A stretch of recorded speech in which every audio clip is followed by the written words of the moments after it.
What's going on, everybody? My name is Matthew Ginzali, and welcome to a brand new episode of a show that I like to call Reasons to Live. In essence, this is a show dedicated specifically towards those of you out there watching this who struggle with suicidal thoughts, just like I once did myself.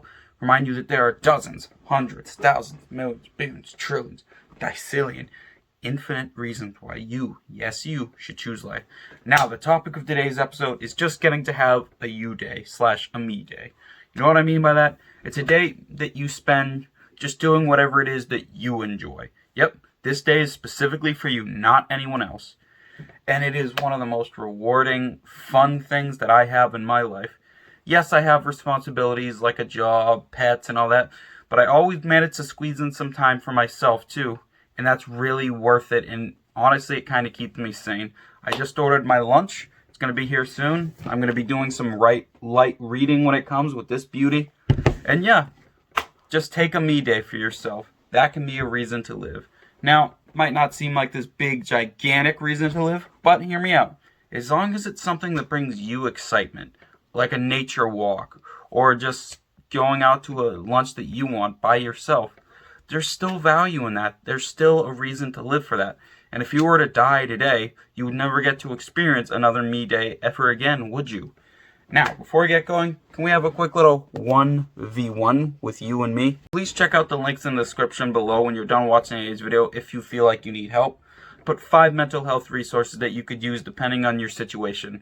For our LGBT friends, I put the Trevor Project and the Trans Lifeline.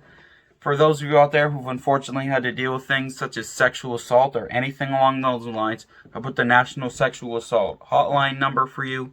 For those of you out there struggling with suicidal thoughts, I put the Crisis Text Line and the National Suicide Prevention Lifeline for you. Now, maybe you've seen those before and they might be just numbers to you. So here's what I suggest. Do your own research on whatever helpline, whatever resource that you feel you might need. Considering this, I've also included a link to all of their respective web pages so you could check out, do some research, see what happens when you call. Check out their FAQ page, you know what I'm saying? Knowledge is power. And I know for a lot of us, reaching out can be a scary thing because we don't know what's going to happen. Or we think we have this idea of what's going to happen, and it's usually a negative one for a lot of us. So, getting to know what happens in advance, breaking away those stupid myths, scraping away those stupid stereotypes can make all the difference. Knowledge is power. Remember that, friends.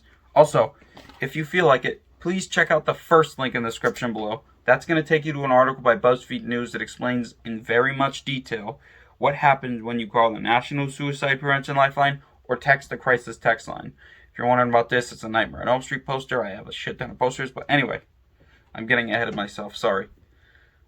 This article will scrape away all the myths and stereotypes that you've heard or think you know about it, and it'll show you that there's nothing wrong with reaching out for help and that it's good for you. Trust me, we humans are a social species and we can't be alone, you know what I mean?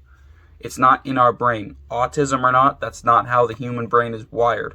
So, just consider it, okay? You're a lot stronger than you give yourself credit for. You are fucking amazing. And yeah, I hope this video was able to help you in any way possible. My name is Matthew Ginzali, and remember, there's always a reason to smile.